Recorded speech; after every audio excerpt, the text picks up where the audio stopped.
What up, everybody? Welcome to the Black Belt Barber podcast, the From Lonely podcast about entrepreneurship for barbers and beauty professionals. My name is Tic Invictus. I'm your host.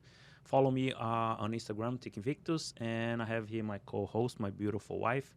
This podcast is all about to keep you barbers and people in the industry informed, and we have here someone very special. But before we go into that, this podcast is hosted by Invictus Podcast Studios. We have Anna. She's a mental health therapist, and I believe that every single person needs a therapist. You know, I agree. in a way. So, Anna, can you share who you are, what you do for living, hmm and from that we're gonna go from that on. Okay. Thank you for having me. My name's Anna Gonzalez. I am a licensed clinical social worker, which you can do a number of things with that. But I am a mental health therapist in private practice, meaning that I see individual clients, I see couples in my own office for therapy, and that's what I do all day. How did you become a mental health therapist? Why did you choose that career? I think most people go into the career typically because they've either struggled with mental health themselves, gone to therapy, Overcame. overcome what's happened in their lives. I'd say a lot of people, want to help people. I'd say for myself, I definitely struggled with mental health as a teenager in my adult life. Trauma, things like that. And I really just wanted to help others. So that's how I became a therapist. So what is the? I was reading about. I don't know much. I'm here sitting as a student. I want to learn. I want to see how much a therapist can help people that need. Right. So what is the difference between mental health and wellness? Illness. Wellness. Yeah. Wellness. Yeah. I think it's really all No, the same. illness. Oh, illness. Illness. Yeah. Still the same. Okay. I think that mental health is overall your well-being. Mental illness would be what you're actually diagnosed with. And really what your symptomology is. So meaning like how it displays in your life. So, the mental illness would be depression, anxiety, major depressive disorder, generalized anxiety disorder, bipolar disorder 1 and 2, and so on, those different types of diagnoses. But the mental health is really, like all encompassing, really kind of how you manage it and how it, the well-being of your life. Question. Sorry. Go ahead. How long have you been practicing? How many years? I don't know. A long time. I mean, I got my bachelor's at FAU. I did that in psychology. And then I got my master's. You really need to have a master's to be a licensed clinical social worker. So I got my master's at FAU again in social work. I worked in my bachelor's. I worked with teens, not really as a therapist, but really as kind of like a more of like a coach, a mentor type of thing, knowing that that's what I wanted to do was be a therapist. And then during my master's, I had an internship. So you work during that. I worked in treatment during that time. And then I worked in treatment after that, and then I transitioned to private practice. I've been in private practice for maybe almost 3 years now. The So reason it's been a I'm while. asking is because I want to ask you if you notice an increase in mental illness over the years when you started and now, if you see an increase with anxiety or depression. Have you noticed an increase? Yeah, I mean, especially since COVID. I think, when COVID started, people didn't really realize how it was going to affect adults, children, people who struggle with substance abuse. And they're really saying that that's going to be like the second epidemic of like our country. And so the increase that I saw was substance abuse, kids, teenagers because they were, and even younger than teenagers, but, they didn't go to school. They were isolated for so long.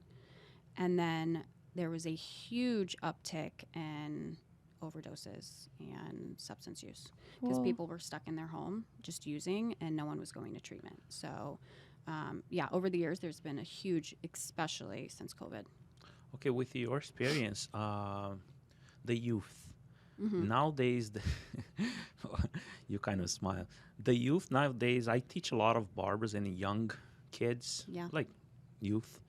So I see a lot of struggling with their psychology, their emotions. Hmm. What do you have to say about that now?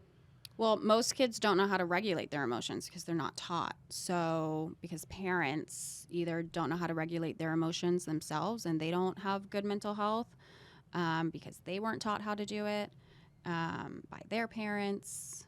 So, basically, it's all of our parents' faults, right? And so, teenagers and young kids, they immensely struggle with their emotions. They're really trying to figure out who they are. And if they don't have the necessary and the appropriate people in their lives to really kind of help them identify who they are, how to regulate their emotions, things like that, they can't do that. They very needed. I feel like they're very needed. They are waiting for people to do things for Mhm. them. They are rely on a lot of on social media and the technology. Because why I'm trying to say that is because in my time, and maybe yours, maybe We didn't have hers, any of that. we didn't have any of that, and we had to go get it and learn in a way, and then we create that thicker skin. So Mhm. now we go get it. We don't rely our lives on social media and all that. So you think social media now and the technology make those youth Struggle more more? struggling with 100%. anxiety? Yeah. Yeah, 100%. I actually have a lot of teenagers as clients, and that increased when COVID happened.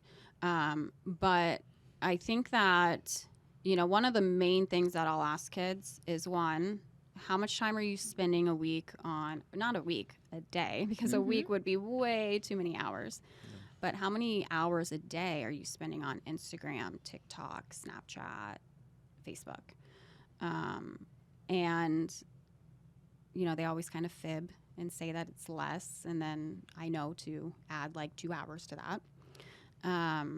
And then I'll ask them, well, when you're having a bad day, when you're feeling anxious or depressed or bad about yourself, and then you get on social media, do you feel better or worse about yourself?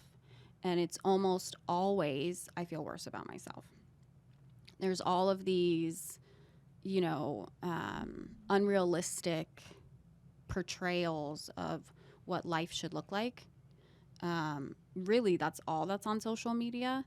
And so it really doesn't, it's not good for kids. And then even if you go to younger kids, elementary school, middle school, they're on the iPads, they're playing games and things like that. And you really see an increase in irritability, a low level of patience and anger. Does it contribute to attention deficit? Because I notice now that it's growing the number of kids struggling with that. Do you think Yeah. technology makes it worse because they can't focus? Yeah, because of they're seeing that, that there's like I said, a low level of patience, so they want things right away. ADHD is one of those tricky diagnoses.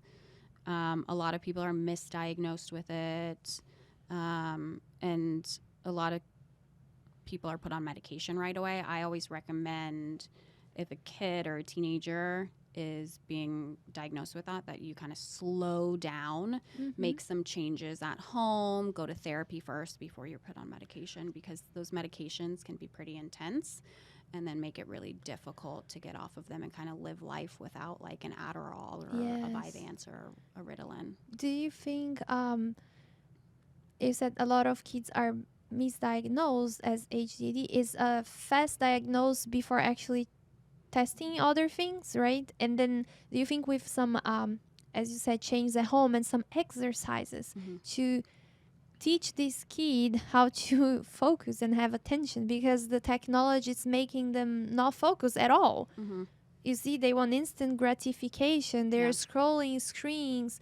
So is it possible to fix with some type of therapy and exercises that help them focus? Maybe they don't have HDD, right? Yeah, I think that medication should always be coupled with therapy.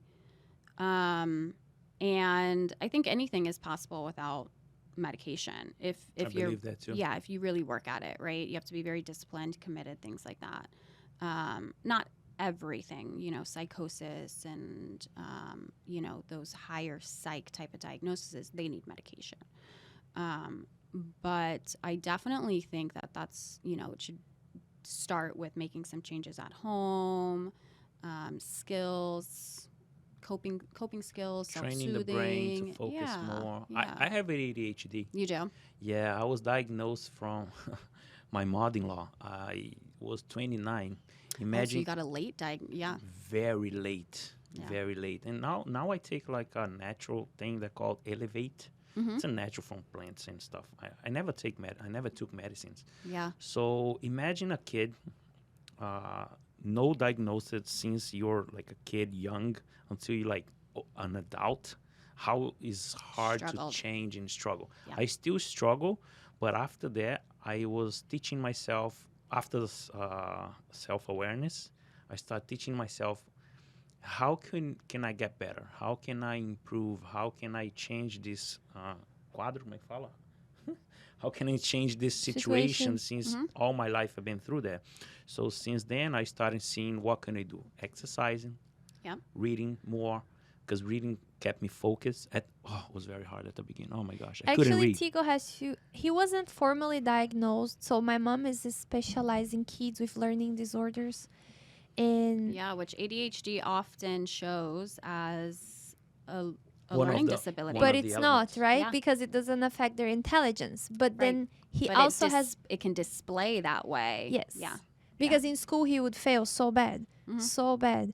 And she also noticed that he has dyslexia. Mm-hmm. And then she started telling him what to do. That's what she does with kids to help them.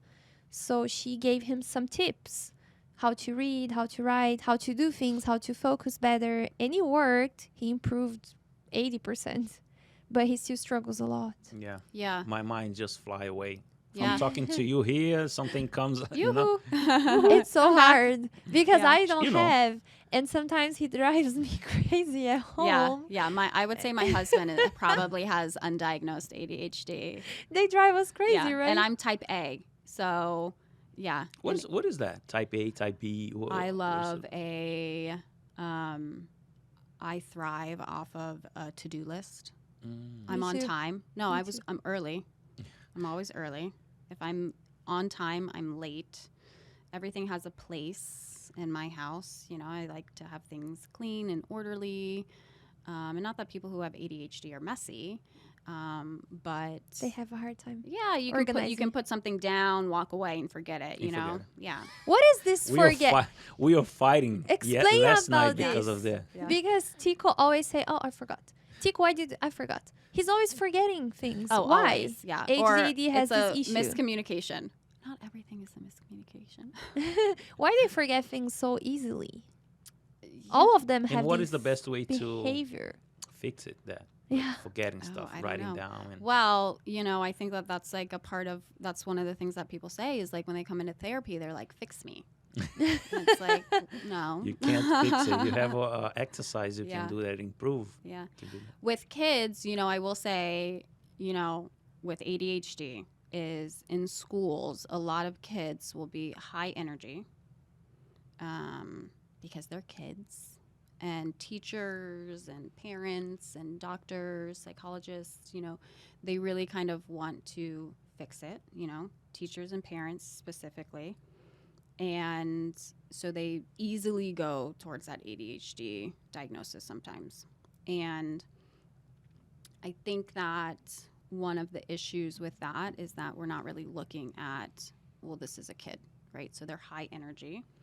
You're asking them to sit for like 8 hours a day, which is just like really hard to do, even for adults. And it's just not realistic for them. Before we move it on, what are the line of work what you do in the what area you work it on? I see a variety of clients. Okay. I have kids, like I said, ranging from, I think my youngest right now is like 9, you know, to teenagers. I have some college kids. I've got young adults. I've got people my age and older. I've got couples that I see. So I really do have a range of people. I've also worked in treatment. I've worked, for substance abuse. I worked in treatment for high mental health, which would be that psychosis. What is that psychosis? Like schizophrenia. Oh. So people who are having delusions, hallucinations, In that things like situation, that. they have to be medicated. Yes, they need to be Oh, medicated. okay. Yeah, yeah, yeah. they Does need it to be improve medicated. when they get medication? They can have kind of a normal life? Some, yes. Yeah, yeah, some. Some no. Kind of Yeah. depending on what you would describe as normal, right? Maybe be functional, have a job, have a Some, yeah, family. maybe. Yeah, some. A lot, no.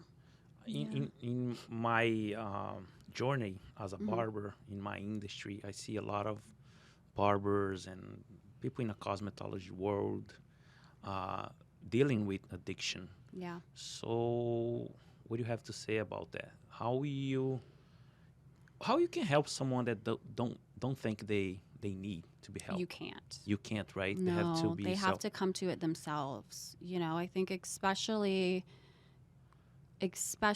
with substance abuse, is you really have to come to a place of acceptance yourself. Um, and you know, that's where most people struggle is admitting I have a problem. And that my life has become unmanageable because of whatever substance it is that they're using. Um, and so that's what happens a lot of times is people will go to treatment or therapy because they were given an ultimatum by whoever, right? Um, and sometimes it'll work. Like sometimes that person will get there throughout that time that they're in treatment or in therapy. But a lot of times, I'd say the majority of the time, if you're not there for yourself, It's not gonna work. you not shouldn't gonna be work. there. Yeah, it's That's not gonna so work. true. Yeah. If you try to help someone that doesn't want to get the help, or they're just there because the wife told, the mom told, or Yeah, whatever, and they're threatened, like, okay, if you don't go to therapy, I'll kick you out of the house. Then they right. go, but not because they want. Yeah. Yeah, They don't want to be treated, yeah, honestly. yeah. Substance abuse is like its whole other animal too. In the mental health field, they're all connected, right? I think a lot of people really kind of say what came first, the mental health or the substance abuse in a person, right? Because if there's substance abuse, there absolutely is mental health. If there's mental health, there's not always substance abuse, right? But when someone is struggling with substance abuse, there's absolutely underlying mental health. When you have, It's sorry, go ahead. Go ahead. It's very common in the, as he said, in the beauty industry, Yeah. to have a problem with substance abuse, and we see a lot of, I would say barbers specifically, because that's the world we live in. Hmm. A lot of barbers, they can't get a normal job because they Mm, have prior history, like criminal history, because when they're young they did something stupid, they sure. went to jail, and then they won't pass a background check, Hmm. and sometimes they go to this career as a barber, and they can be a successful barber. It's not a problem that they have a criminal history because people can Yeah. change, but it's very common that there is a substance abuse issue. Tiku worked in a barber shop when he was young, that there was a lot of drugs around the People used to place. deal in drugs outside. The guys that I used to work with used to smoke and snore. Yeah. Stuff. How you Yeah. help your patients? How is the process to help someone with substance abuse? That's a complex question. Right? Yeah. Yeah. There's so I mean, Yeah. what is the process? How you started and It depends go on through? how severe, what are we talking about here, right? Is this person, It's an alcoholic.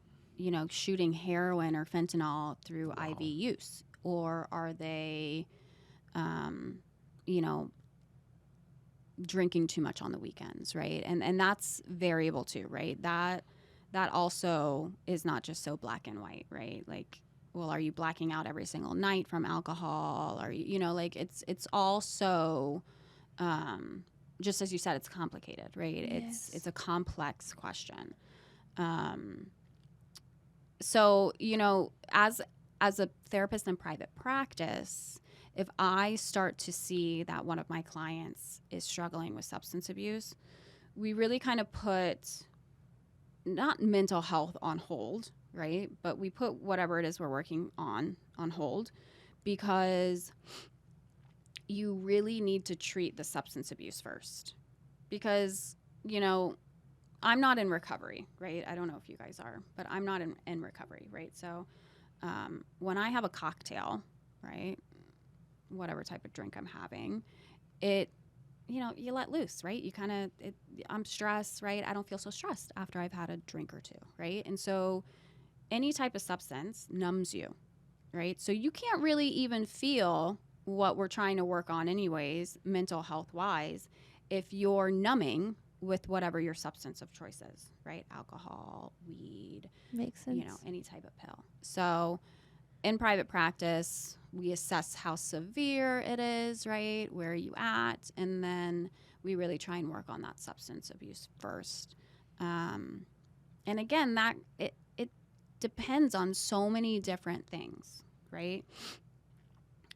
I'm not a medical doctor, so I can't tell someone, like, with alcohol, you should stop drinking cold turkey, because that's a dangerous thing to say, especially if someone is an alcoholic.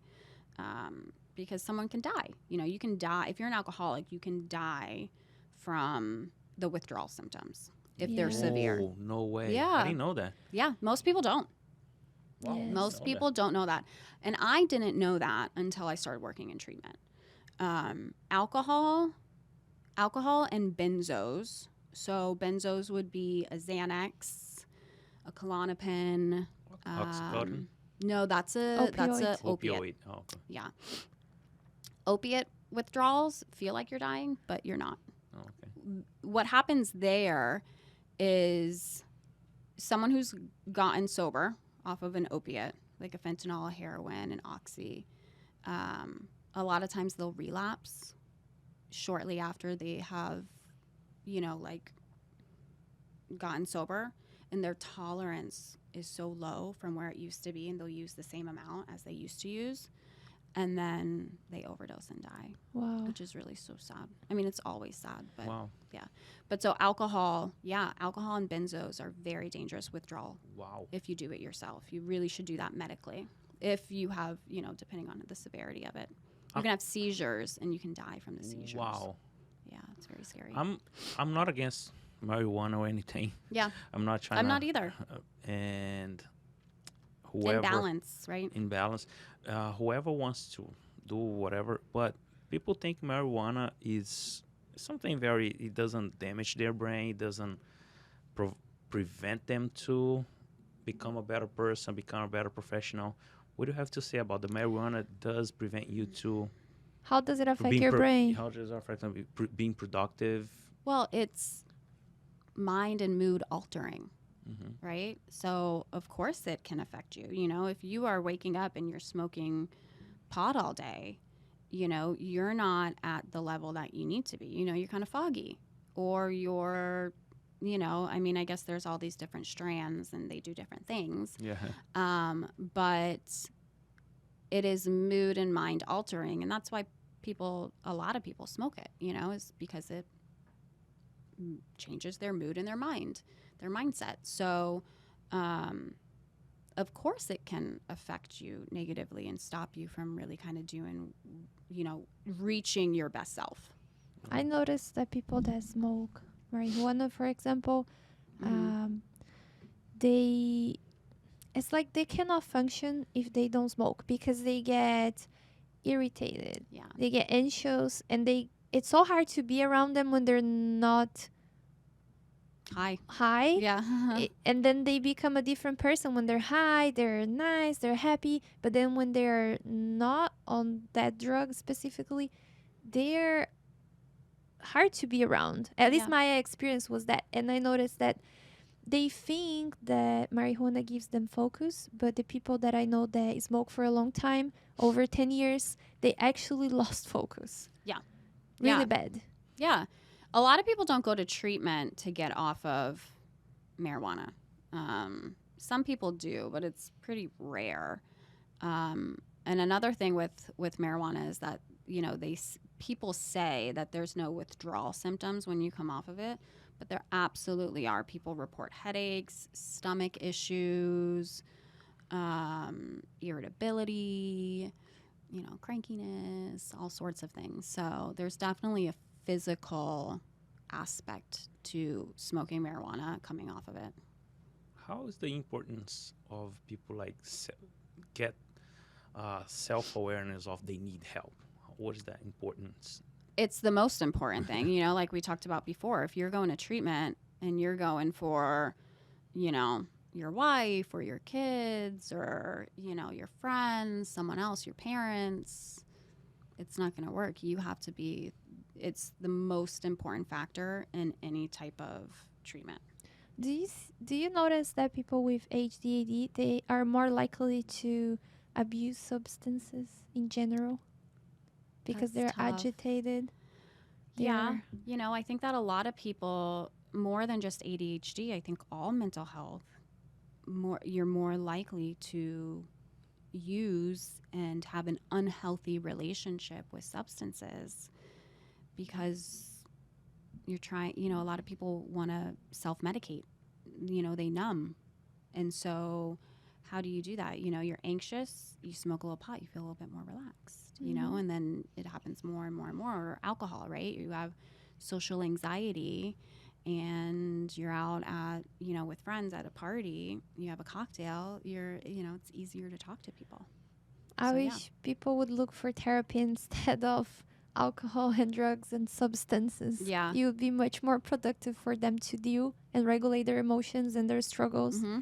instead of just numbing. Yeah, there's just gets worse. so much stigma still around therapy. It's really, I feel like the stigma around, you know, therapy and mental health is definitely lessening, but it's still absolutely there.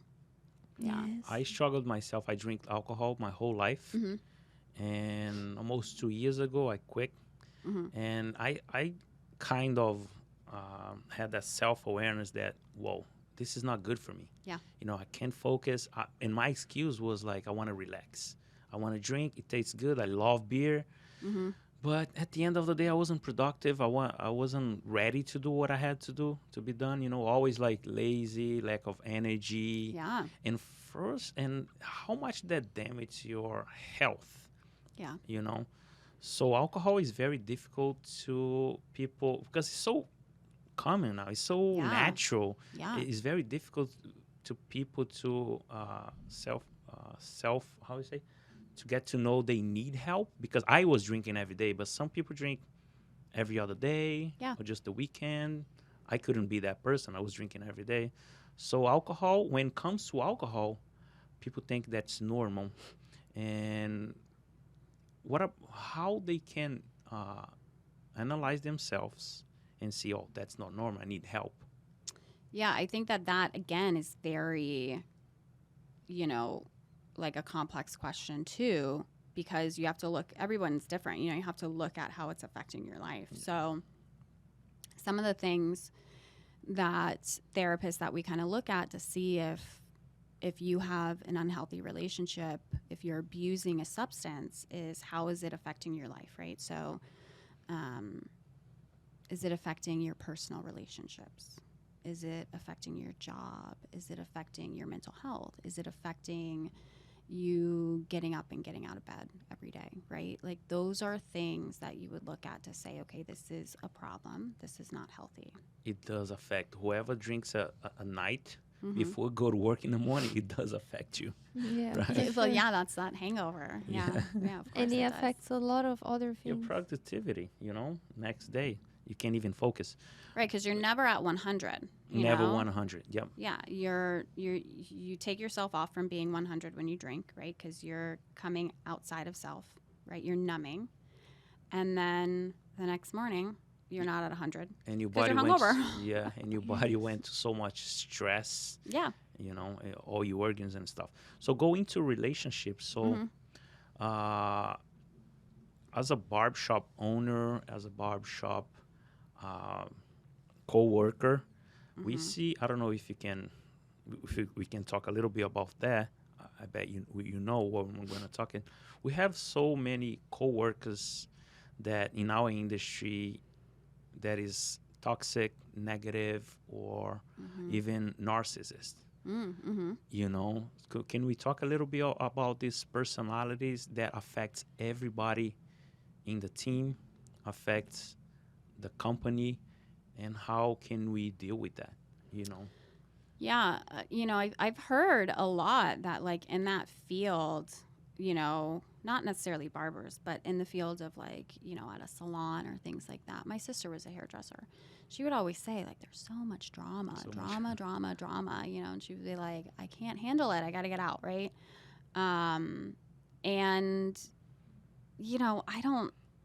I don't know. I mean, I think that people who feed off of that chaos and that toxicity, there's a reason for it, and they need to go and get help. I think in a work type of setting, I feel like a salon, a barber shop, you guys are kind of like family, right? Yes. Yeah. So I don't know. I mean, pulling that person aside and kind of saying, hey, like, we're here to support you. How can we help you? What's going on? A narcissist, It's a different way. they right? won't be able to see that they have any problems typically. I mean, that's a personality disorder. That's someone who doesn't see faults typically within themselves, so that would be kind of difficult. But yeah, that's hard, in a work type setting. It's hard for everybody because you got to go to work, and so you don't really have an escape from it unless until you get home. I think as the owner of the business or the manager job, to remove these toxic people from the team, that because they affect the whole team Everyone. so bad. Yeah. And if you let that person there, of course, I agree about talking first, giving them a chance. Maybe they're not noticing their behavior, but if there's no improvement, you are making the whole environment miserable to everybody else because of one or two people that is there. Yeah. So it's the manager or the owner job to remove that person from the environment. Yeah, which has got to be a really hard decision because, like you guys said, it's like, a community is a small little family. Yes. And so that'd be really hard to do. Yes. Yeah. It's not easy. Yeah. But it's necessary for the mental health of everybody else. Right. Yeah. Yeah. You got to look for the whole ship. Yes. Did you ever work with treat any patient from the cosmetology or barber industry? Not a barber shop, not barbers, but hairdressers. Yeah. Working in treatment maybe, but when you work in treatment, you have so many clients. So I honestly, I can't remember if I had any barbers. There's people, coming and going. So, but hairstylists, yes. What is the average time that someone stays in therapy with you? in therapy? Usually an average. I know some patients will be there forever. Some Yeah. will be for months. Yeah. But what is the average time that someone needs your help and then they can have a better life and have better, let's say, psychological tools to deal with their struggles? Yeah. Well, the goal is, that you're not in therapy forever. I do have long-term clients that I've seen for years. And I think that I also come from this like standpoint that, the growth and the learning and the healing kind of never ends. Because, I mean, we're not perfect, right? And there's always growth and new insight to get. I think that there's no set time, because every person's healing and life is so different. What they've been through is so different.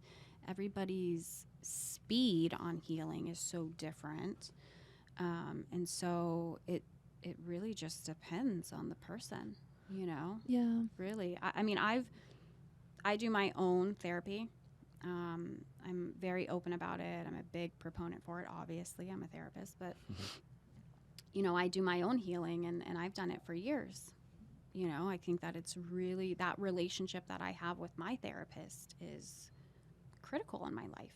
I learned so much from her. I think it's really just a huge part of my life. And I've seen her for years, and I don't plan to stop at anytime soon. I take breaks, I come back, right? And I think that that's also kind of what a lot of my clients do is I see them long term. I see, they'll take breaks, they'll come back. Things change in their life. They're in a space where they can go deep and go to childhood, go to trauma. Sometimes they're not in a space in their life to be able to do that because they got other things going on in their life. And so it's all just relative. Yeah, it happened to me actually because I did therapy my whole life. Yeah. And then I would stop for a while, and I think I had different therapists, and each one helped me in different aspects of my life. Things that I was struggling at that moment, then I was able to deal with that. Then years passed, and then I had another struggle, so I go again to therapy and treat these different struggles. So I Yeah. treated different struggles over the course of my life. Yeah. And it's funny because when I met Tico, I was dealing with depression, and he couldn't understand. Yeah. And he used to say, here he's being nice, saying, "Oh, I believe everybody needs a therapist." But in the beginning, he said therapist is for crazy people. I That's would what he say my said. husband used to say the same thing. No, He's no, like- I don't think like that now. Yeah, no, he completely changed his mind, but he would say, "Oh, I don't need a therapist. I'm not crazy." Yeah. And I said, "I'm not crazy either." I think Yeah. it's lack of information. Yeah. Yes, because he grew up in an environment that there was no talking about therapy. There was no access to therapy. Yeah. And he struggled with ADD, dyslexia, and then people would bully him, call him dumb, You know what? stupid. 20 years ago, my friend, people used to don't see as depression. They would see you were crazy. You know what Yeah. I'm saying? Or you have dementia, you're crazy. You need to go to God. Yeah. Yeah, Or- Go to church. That's what a lot of people would say too.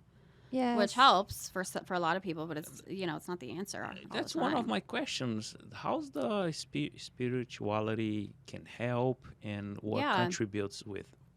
Well, it can be very helpful in someone's therapy, just in general in someone's life. I don't typically add that in to my form of how I do therapy unless it's really important to that person. Now in treatment, like substance abuse treatment, if you go the AA route, which is really kind of one of the only routes, it is very higher power,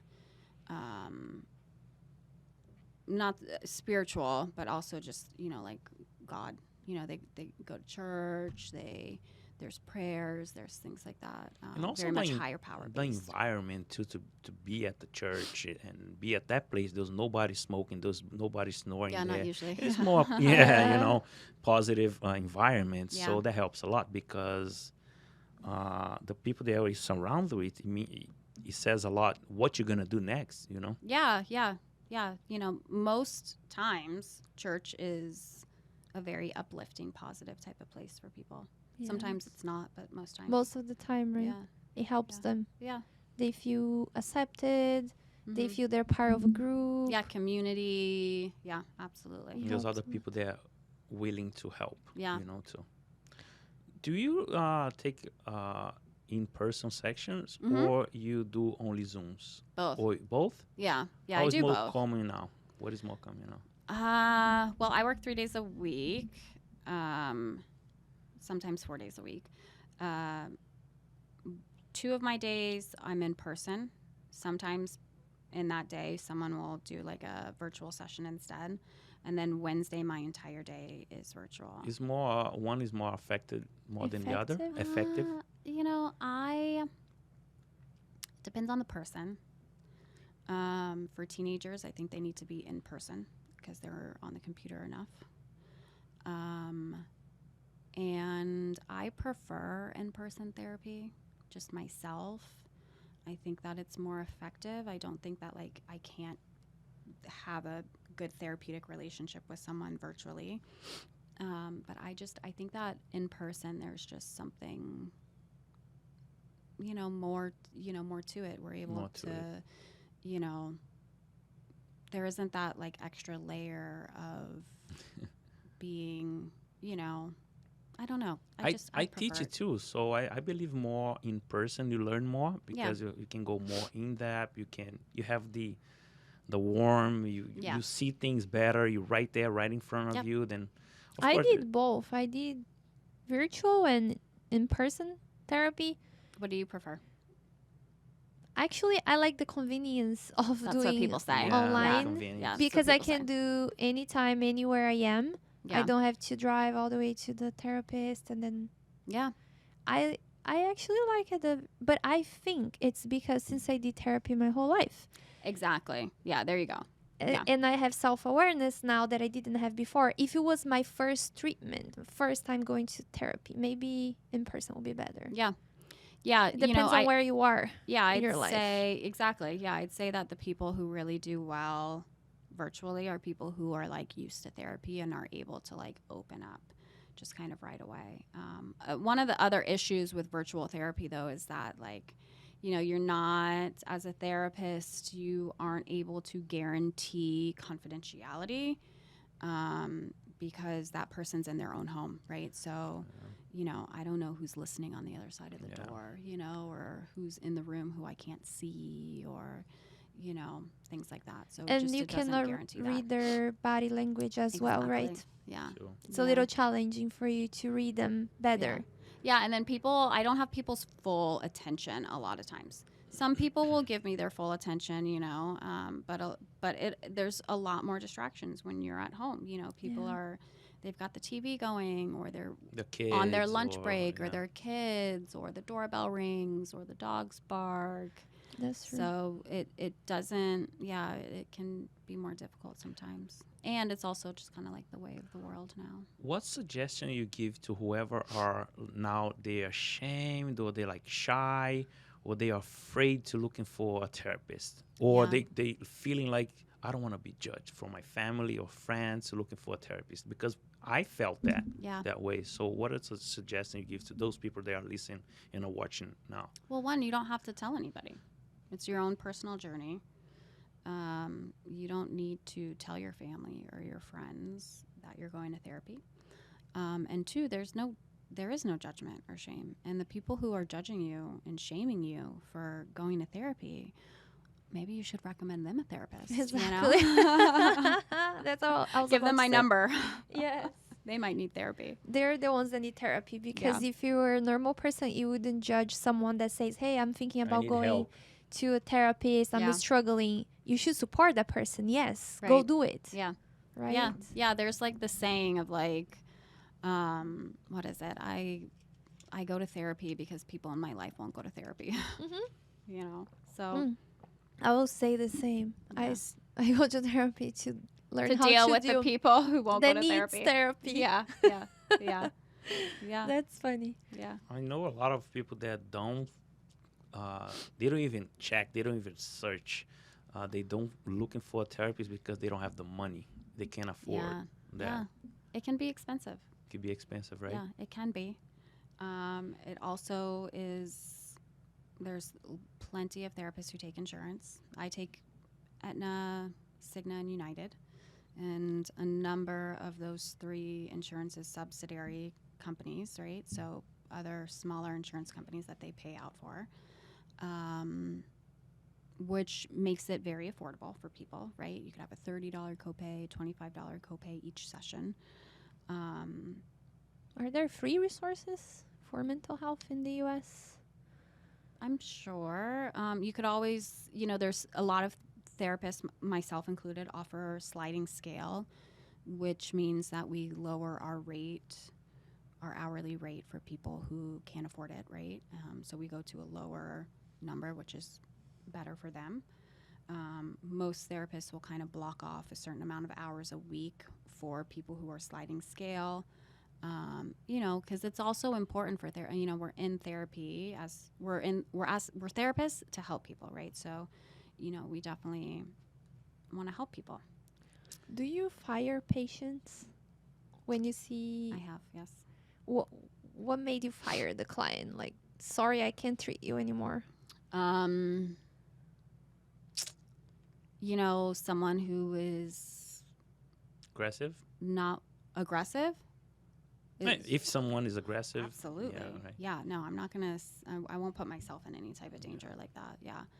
I've had to ask someone to leave before. For what reason? Well, like someone had gotten kind of aggressive, and I'd kind of say, okay, we got to pause. Why don't you go calm down? Let's reschedule this. But I've fired, patients maybe because, we're just not working therapeutically, right? My best interest is the client and how they are going to create change and help. And if I'm not that person for them, I got to look at that. I can't just keep taking a paycheck, and charging them just to make the money, right? It's very important for the therapist too to see that their client is creating change, and if I can't do that for them, if I can't help them do that, then they need to find someone else. Or if someone's just not creating change, hey, I'm not seeing a commitment here that you need to have to do this, Yes. I don't think that we should see each other anymore. You won't have any progress, right? If they're not committed to their own progress. Right. Yeah. I can't work harder than a client can, right? True. So. I had a situation myself, like it was hard to deal with because I had different therapists over my life when I was a kid, when I was a teenager, when I moved here. And I had my last therapist. I had a situation that it was very painful because so I'm familiar with therapy, right? So I know how it works. And of course I have to have these what is the word? I have to feel comfortable with that person. Yeah. And I love this therapist. I felt really comfortable with her. But she took me to a route where she made me see and understand things that were very painful. Mm-hmm. And then I was freaking out because I couldn't deal with those emotions. Yeah. And she didn't know how to bring me back to normal. It was kind of like she took me there. She showed me things that I needed to see. It was good for me to see and deal with it. But then when I was freaking out, she didn't know how to bring me back. Yeah. And then I decided to stop the treatment with her because I was seeing that, okay, I'm here now and you showed me this. I don't know how to deal with this. I don't know what to do with this. And I was like anxious and almost got depression again. I was freaking out. I don't know what to do with all this. What do I do now? And she couldn't take me back to normal state. Yeah. That happened to you any time in your career? I don't know. I think that, that's really good job at you just taking care of yourself, right? Seeing that, okay, this therapist is no longer here for me, like not here for me, but this therapist is no longer the person for me, right? They took me to where I needed to go and what I needed to see, right? Which is really good. And like, I'm thankful for that. Yes. But now it's time for fresh eyes, someone else to kind of help me navigate through it even more. I've definitely had, a client here or there that has been, who's needed like a higher level of care, right? So I've seen them for a while and then I've gone, okay, therapy once a week is not enough for you, right? You need a higher level of care. So I've had that where I've had to say, okay, we can't see each other any longer. This is my recommendation. You need to go to treatment. You need therapy, 3 times a week, 2 times a week, whatever it is, but more than what, like I can't provide you what you need. Yeah. Yeah. The thing is, of course, I'm not blaming her. She did her job, but it was a traumatic experience for me because it never happened before that a therapist didn't know how to handle help me handle my emotions. And clearly she did not know how to proceed with me, like Yeah. what we're gonna do next. And I Yeah. was like, oh my god, oh my god. Yeah, I was you're like, freaking wait a out. minute. You're the You're my professional. therapist, help Yeah. me, like I'm struggling right now. And Aw. she was just going deeper and deeper and deeper, and I think I wasn't ready for that. Yeah. So I freaked out a little bit. Yeah, that's important for both the client and the therapist to kind of really assess what the client can handle. I think this could be very dangerous, because if It I can be. didn't have the Absolutely self-awareness can be. that I had at the time, because I did therapy my whole life, Yeah. if I didn't have this self-awareness, it could be very dangerous, because I could get depressed again. I could have suicidal thoughts Absolutely, yeah. again. I could go to a very dark place. Yeah. But the therapy I did over the years, I think, gave me tools that I Yeah. don't know how to explain what you guys do, but it works. It changed our brain, the way we see. It changed the lenses we've been seeing life. So Yeah. it helped me go back to normal. Yeah, like I've had clients in the past where, like I said, they needed a higher level of care, more than what I could provide them. And it would have been very dangerous if I just continued to see them as I was, because of self-harm or suicidality. Yeah, if I just kept seeing them because I wanted to keep a client and keep that whatever I was making, that hourly rate, that is very dangerous and is unethical. You know, we're taught in school and we have a code of ethics that we have to follow when we become licensed, where, you know, we have to really be looking out for what is best for the For the client. patient, Yeah. right? Well, since now we only talking about the patient, Yeah. whoever has a mental illness, but what about the other side? Okay. Let me tell you something. I had to deal with her when she was Okay. in a deep depression, It's hard. and I didn't know how to deal with that, and I thought she was crazy. And I think there's a lot of spouses and people that are in that relationship, like family wise or Mhm. friends, they don't understand. Yeah.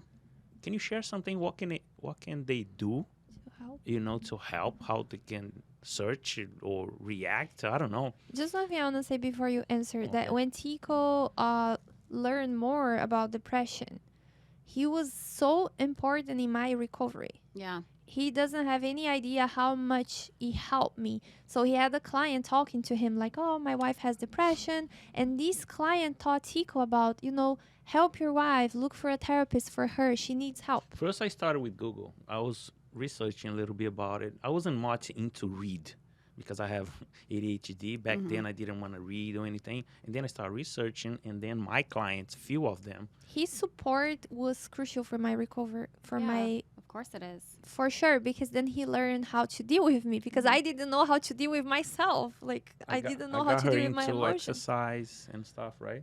Found Yeah. me a good therapist that I love her so much. I was with her for a couple years. He helped me tremendously. Yeah. He supported me going out of medication and choosing a healthy lifestyle. Yeah. So what do you have to say about the partner, The other side. how they can help that person? Yeah, well, it's really hard to see the person that you love struggle and to not really be able to understand it yourself because you've never struggled with depression or anxiety.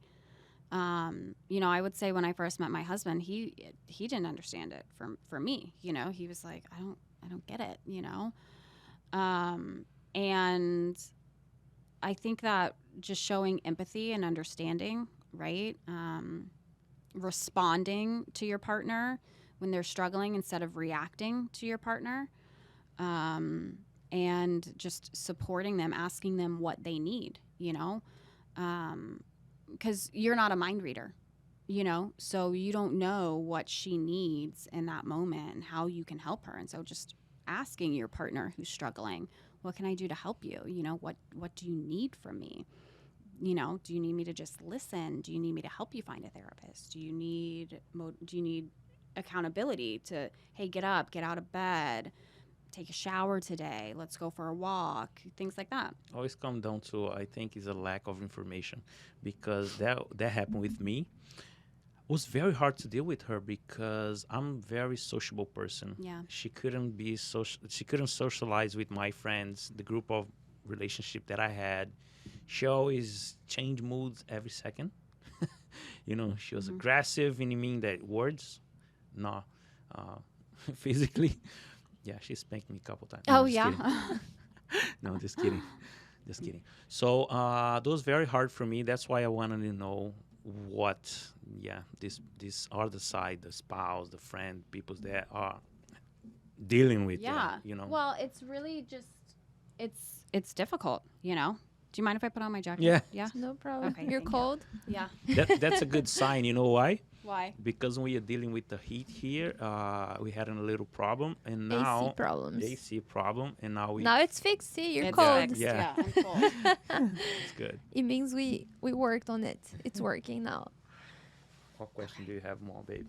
'Cause, So, I have a perspective now about depression that, of course, when I had it, I couldn't see that way.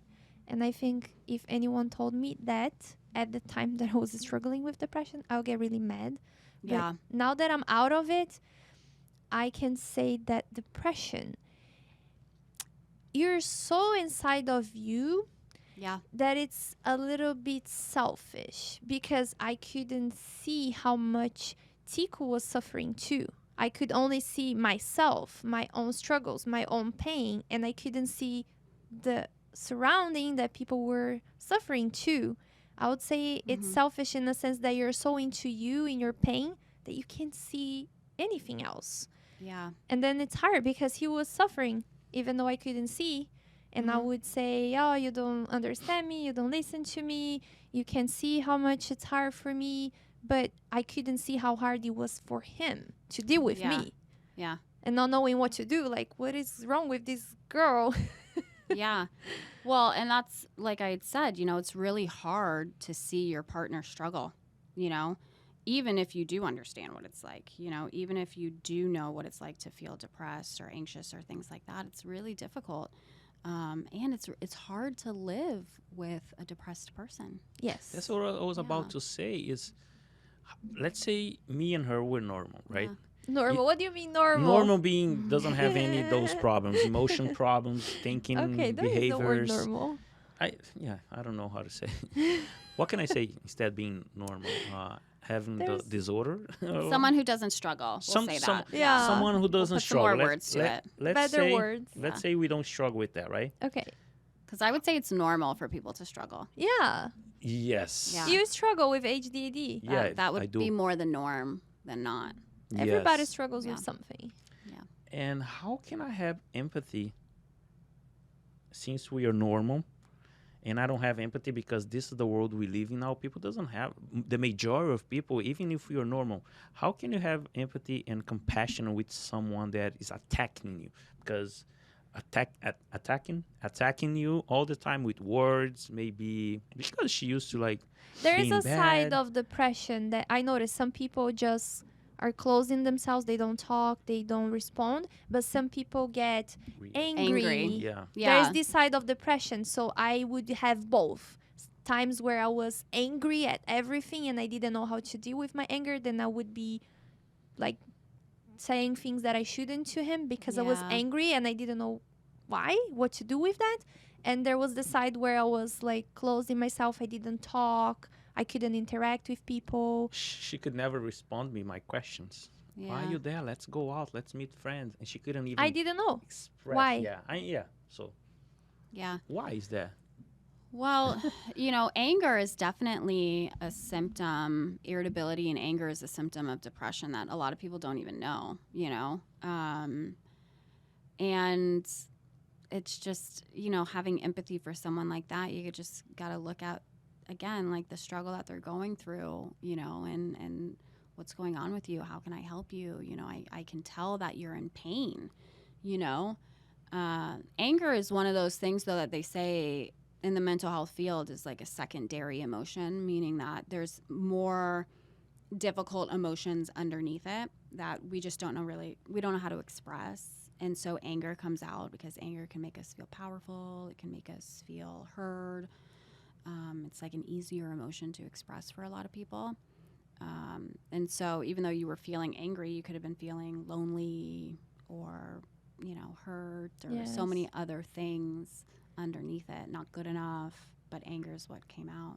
That's how you expressed because you couldn't Yeah. know how to express better, right? Yeah, you don't know how to express those other more difficult emotions that are underneath it. And you don't realize there's other emotions behind, Yeah. right? Yeah. I think self-awareness, that's what saved me from myself. Self-awareness. Starting learning my emotions, why I had those emotions, and how to deal with them in a more productive way. Yeah. Instead of harming myself, or instead of feeling sorry for myself, or whatever emotions I had, learn how to deal with them in a positive way. Yeah. I would say that most people, maybe not most people, but a large amount of people don't even know what emotions they're feeling on a daily basis. Yes. So being able to identify the emotions that you're having is like a big first step for a lot of people. Yes. Yeah. I had a question in my mind and I forgot. You forgot? Uh-oh.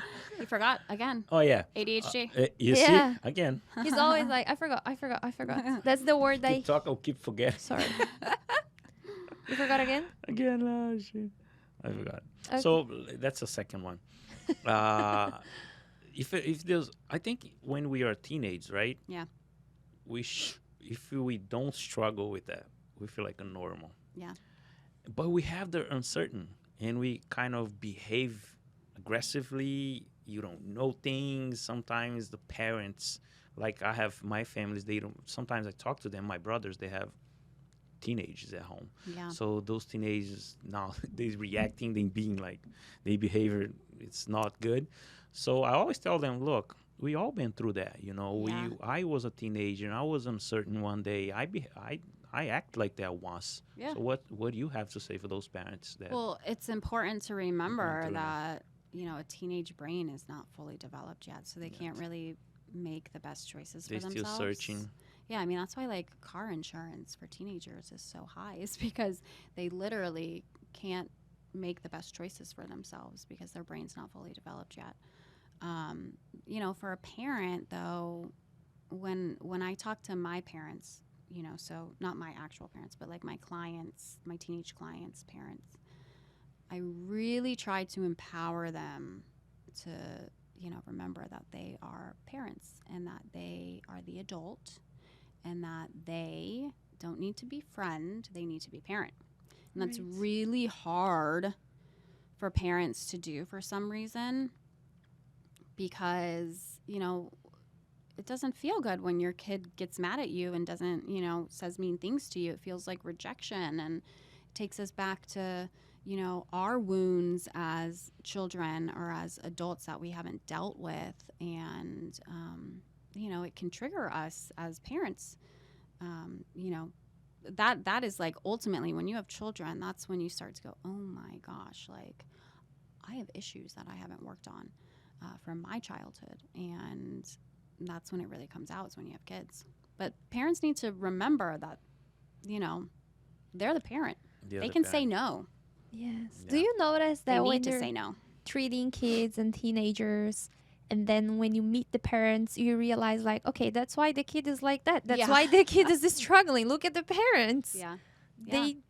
They are causing all this, and they don't look for therapy. Yeah. Instead, they bring the kid like, oh, treat this kid. This kid is Fix them. impossible. Fix them. Yeah, fix them. Wow. Yeah, that's a big thing. And yeah. Do you tell them they need therapy too, or no? Yes. Yeah, most times, yeah. Do they get angry? Yeah, they have, in the past, absolutely. I've definitely lost a client because I've, told the parent, They you need to the make therapy. changes. You need to be in this chair as well.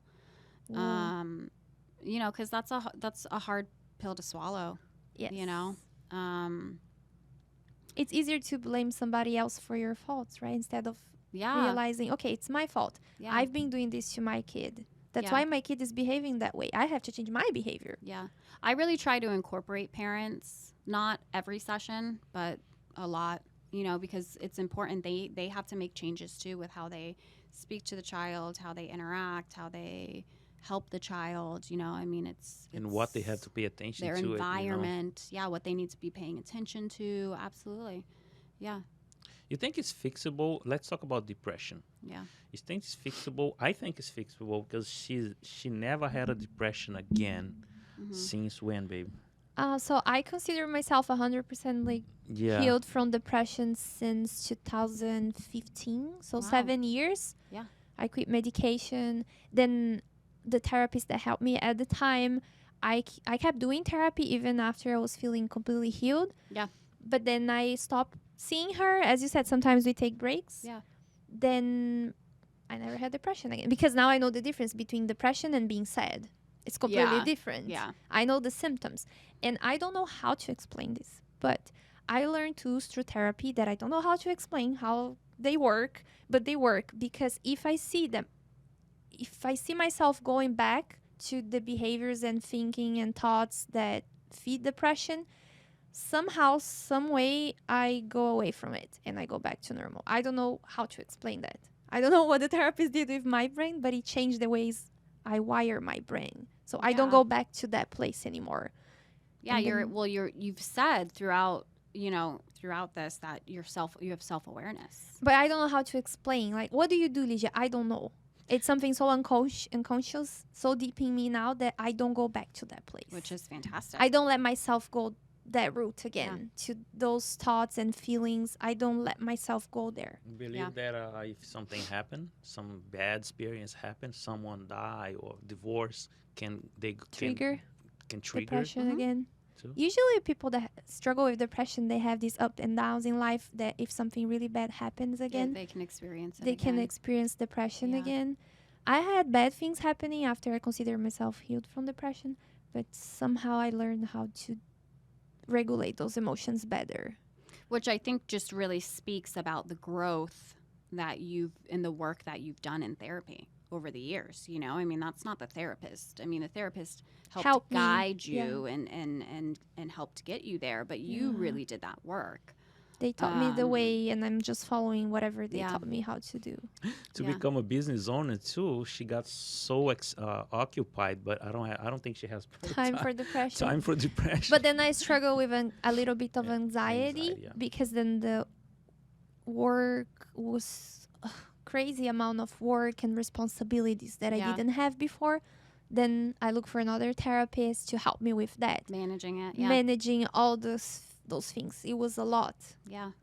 And then I was able to manage all the workload because we have more than one business, so it's crazy. Yeah.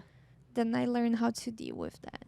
Yeah, I think with depression too, it's also important for people to, just as you said, like sad and depressed are two different things. Yes. And it's also important to kind of remember that like emotions change all the time, and you're feeling sad or depressed or, any other emotion. That's not going to be your emotion forever. Yes. Emotions ebb and they flow and they change. And, you could feel this one day and tomorrow you may feel different. But there's one thing about depression. I don't know if everybody feels the same way, but I felt like there was when I was depressed, I couldn't see myself being Any different. any different. It's like Yeah. there is no way this is going to get better. Yeah. It was terrible because I was hopeless. Like there is Yeah. no way this will get better. I couldn't believe that I could be Get better. better. Yeah. Yeah. No, I've been I had there this too. strong belief like it's not, it just gets worse. Nothing's going to change. Next How could day it change? I wake up and the same feeling. I Yeah. was so numb, I couldn't feel happy for Yeah. nothing. Yeah. It's so weird.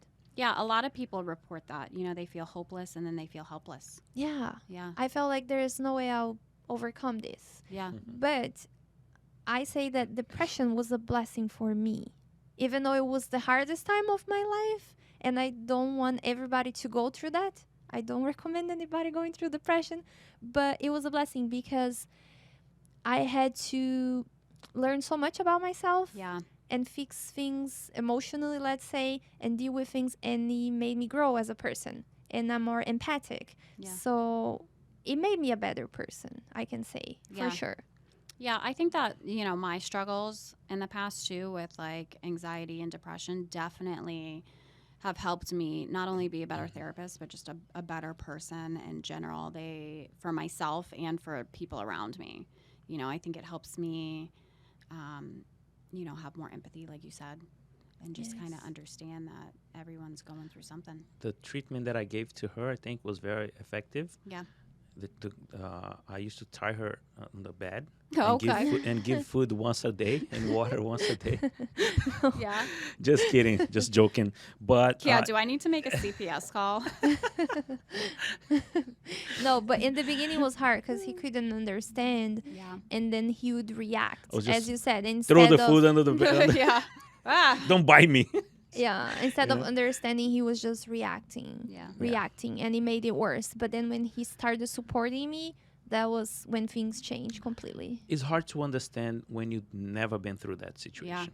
Yeah. You know, Mhm. and self-awareness. Now I know I need to get better and learn about this situation and help this person so our relationship can keep going. So the question is, you ever been to Colombia? I have. Yeah. Why you're asking that? Yeah, because her husband is Colombian. Colombian. Yeah. Where are you from? Exactly. Orlando. Orlando, Florida. Yeah. Wow, I think Floridian. Yeah. Floridian. Yeah. I'm a Thank you. Floridian. Yeah. Wow, Nice. it's hard Yeah. to see people that was born here. Yeah. I have a lot of family in Orlando. And then I moved to Boca when I was in high school. Did a little bit of college here and then moved back to Orlando and then moved back here. The reason I ask this question in those third, fifth world countries. Yeah. Okay, what do you see there? Because I came from the farm, from the countryside, and I see a lot of people there with a low income. I don't think they see as is reachable to find a therapist. I don't think they see as Yeah, I think a lot of times it's not, you which is know, unfortunate. and they just kept going and move on and Resilience. resilience. But in United Yeah. States, I see like it's more reachable. Seeing, Sure. you know, Yeah. I think it's also just, culturally. When I met my husband, he didn't understand depression or anxiety. And I went to therapy at the time. He didn't understand it. He thought it was like strange that I went and paid someone to like talk to for 50 minutes, right? And then he saw how it helped me, right? And so he kind of was more like, okay, I understand this can help people. And then my mom's a therapist, so then he saw how many people like it helped her, right? She's helped, and that it's a good job. And then I started going to school for it, and he still was kind of like, this is kind of weird, I don't really get it, but okay, she's gonna have a good job, right? His mother, who is an angel, she's so sweet. She's 78 right now, from Colombia. She still she does not understand what I do for a living, right? Like, she's like, you talk to people for a living? Like, I don't get it, right? Like, people come to you and talk to you about their problems. Like, it's foreign and it's bizarre to her. like right? like I Yes. said, the low income, the countryside, my mom, Yeah. me, we don't understand much there because let's say about my parents, they used to work so much. Yeah. I have 6 or 7, right? Wow. 6. 6 I'm thinking siblings. so many They are kids. 7 I'm- kids I'm in the total. 6th one. Yeah. So in total we are 7. They had to work so much. I don't think they had. It's so rude to say that, but I don't think they could not an stop option. and thinking They didn't have education about that. that they should, and they never stopped thinking I'm depressed. They didn't have that time Right. back Yeah. then. What do you have to say Well, about what too, is like when they were growing up in Brazil, Mhm. Brazil? was yeah. there therapy? Is there therapist? No. At that time in Brazil, no. Same, Colombia, and my mother-in-law's time, there wasn't therapists. I mean, probably not even here. You had in to the keep breaking through. States. Yeah, and so I think, uh, even just our nanny is Colombian, and she's my age, maybe a little bit younger. And the other day, I asked her, like, do people go to therapy in Colombia? Like, what's it like, And she's like, Maybe 89% or 90% people doesn't. In yeah, Brazil she's even. like, no. I think they don't have access, right, Yeah. to that. the bigger cities, I can I see did that have access since I was a kid because my mom is a teacher. So she worked in a school, and in the school they have professionals to help kids. Yeah. And then there was a program from the city that I could get free therapy. Mm-hmm. So I got into this free therapy treatment when I was a teenager. Then I went to a private therapist. You believe that since I was young, till 17 years old or more, till maybe 29 years old, I didn't even notice there was any like therapist people around Yeah. to help others. You didn't know what they do, right? What they do for a living. you What know? therapists I do. came from Brazil when I was 17, lived here, and I didn't know what therapist. But do you think if you had received therapy when you were a kid and struggling with ADHD and dyslexia, your life would be easier I would as an be adult? a much better person, much understandable, maybe more successful. I would have more prosperity in my life because would prepare me, in my conditions, Yeah. I think you'd understand. learn how to deal with that, and because he And struggles make so better much choices with too. with I would make reading, better writing, choices. understanding. He has a hard time. Like if he reads something, he can't understand what he's reading. So Mhm. for sure, this affects his. As you said, the HDD, it's not a learning disability because he's very intelligent, but of course his process of learning is harder because he didn't have the tools to Right. adjust. Yeah. Yeah. It affects learning for sure. Because Yeah. there is certain ways that he can learn better than other ways. If you give me a book to read, I can read and understand, but Tico has a hard time doing that by Yeah. himself. But I'm better. I'm If much better. But he received the tools and the treatment, it would be easier for him to succeed in all areas of his professional life and maybe not forget things. Well, I think that that's also a way to kind of help people, someone who's not wanting to go to therapy is you can, I mean, there's always ways to improve on your life, I mean, maybe this therapist or this person could help you out job wise, right? Your career, help guide you in some different ways. I mean, nobody is perfect. We all have things that we can grow from, and I think it's a really good quality just in general to be able to be like a teachable person. Yes, for sure. Yeah. I believe You don't have all the answers, Mm-hmm. you know. You have And a there are question? people that know tools or ways or things that can help us a lot. As I Yeah. said, talking about therapy, I had different therapists, and each one helped me in different ways. And some have an expertise in a certain condition, let's say anxiety and depression. Mhm. Others treat couples. Other treats drug Yeah. abuse, substance abuse, and they all help with their knowledge. They don't know everything, but that thing they know, it's enough to help so many people. Yeah. Right? Yeah. You wanna say something? No, just waiting for you because I just want to know if you have more questions first. No. I think I'm done. So, guys, we have here Anna. Mhm. She's a mental health therapist, and it was amazing to talk to her. Thank you Yes, to thank take you. your time to come Thank you here. for having me. You have 2 kids, and you have your husband. You have your whole life, and you took the time to come here. This will inspire and help a lot of people that are watching us, a lot of youth, and whoever are watching us. So, especially in my industry, that so many people are struggling with drug addiction, alcoholism, and all that. So thank you for coming. Yeah, thank you for having me. I think just like some final words for me, like it's just, don't be afraid to go out and get help. There's no judgment, there's no shame. Reach out for the help that you need, whether it's, mental health, substance abuse treatment, private, therapy individually. Just search for it. It's out there.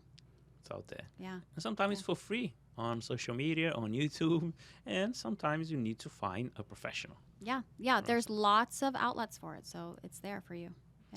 So guys, thank you very much Thank for you. watching. Thank you. And again, this podcast is sponsored by Invictus Podcast Studios. Follow me, Tico Invictus, on Instagram.